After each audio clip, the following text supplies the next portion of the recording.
over the course of the last year, here and there in between projects, I went through and insulated the walls to my shop.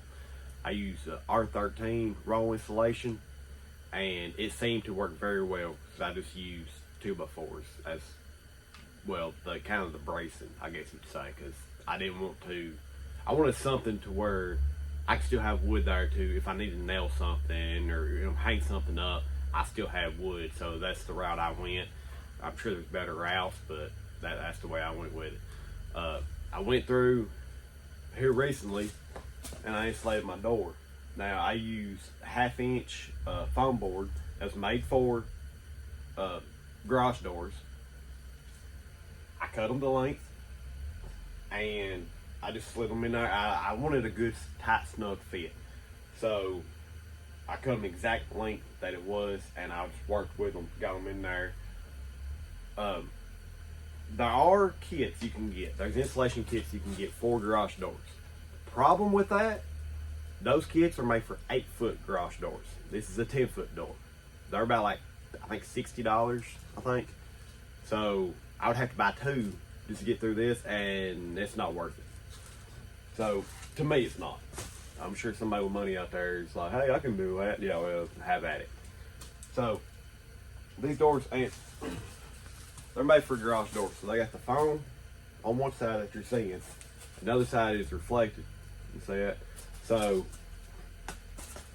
I put the reflected on the outside. That way when the sun hits it in summertime, by summertime I'm hoping to have some form of air conditioning in here. But if the sun hits it, it reflects that heat away. So these are big enough, or I'm sorry, where they're 1/2 inch. I actually doubled the boards. So I've got 2 boards in there. So for this section, this big section over here, and over here as well, just that piece right there, them 4 panels to the door, takes up 1 foam board. So there's 2 foam boards right here in this section. 2 foam boards over here, and then this is made out of 1 foam board. So I got 5 foam boards in this door. So I got about $50 in it. So I mean, that's just something to keep in mind. I can do it for $50 and get the full thing versus $60 and only half part of it. I also here recently decided to go do my roof. The way I did it was, I've got my soffits are vented.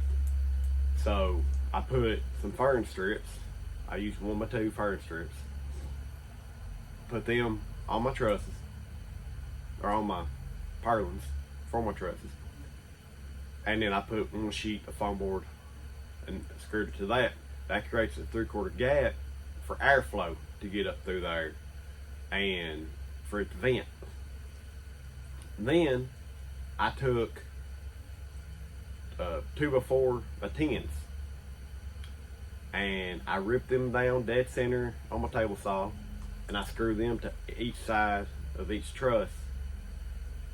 Took another 2x4, whatever was the dimension in between those, and screwed it to them, and I went through with 2-foot sections of foam board, screwed that to the bottom of those 2x4s, and stuffed that sucker full of blow-in insulation. Now, I didn't think of it till after the fact, but Lowe's, and I'm pretty sure Home Depot does the same thing. You take the blow-in insulation. If you buy 20 bags, you get a free machine, the blow-in machine, free rental for 24 hours. If I can go back, I can't do it now because I'm already done. There's no sense into it, or I'm most of the way done.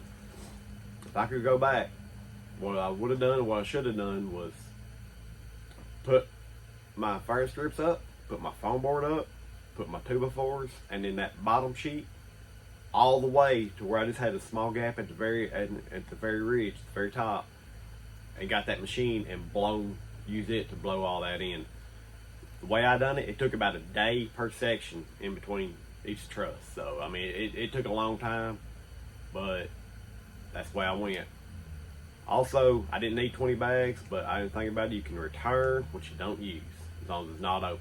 So kicking myself for that, but It's what it is. All that's done. My gable ends is not insulated yet. I'm gonna do them the same way I did my walls, but you know that's not done yet. That's gonna be later on. Do yourself a favor though. If you do this, whether you get the machine or you use it by hand, this blowing insulation use a whole lot of dust. Wear a mask. I didn't do it for. I've got 6 sections. All right, I got 7 trusses. I got 6 sections. The first 5 I didn't do it. My sinuses have been tore all to pieces. So the 6th one I am doing it, and compared to the way I was feeling, I feel a whole lot better. I'm gonna take y'all up and we're gonna have a look, and I'm gonna try to maybe it'll help simplify the way I did it. Alright, so right there is your fern strips, and then that first foam board. You can see I got air gap. There's your 2x4s that I ripped down, and then there's the 2x4 that went across to use as a brace. And all that does is give somewhere for these foam boards, focus there, give somewhere for these foam boards to screw to, so they don't sag with all this weight of this insulation. You can see I stuffed the insulation in there. And I try to get it as tight as I can, as much in there as I can, because the more insulation, the better R value. And in this way, it's done the same. Now, when I get up here to the top, in this section right here, I won't have nothing on the bottom for that insulation to set on. So what I'll do, if you can look down there, you see my big old mess. You see those foam boards, those little cut off pieces? I'm gonna stuff that in this center section right here. That's the way I've done all the rest of them.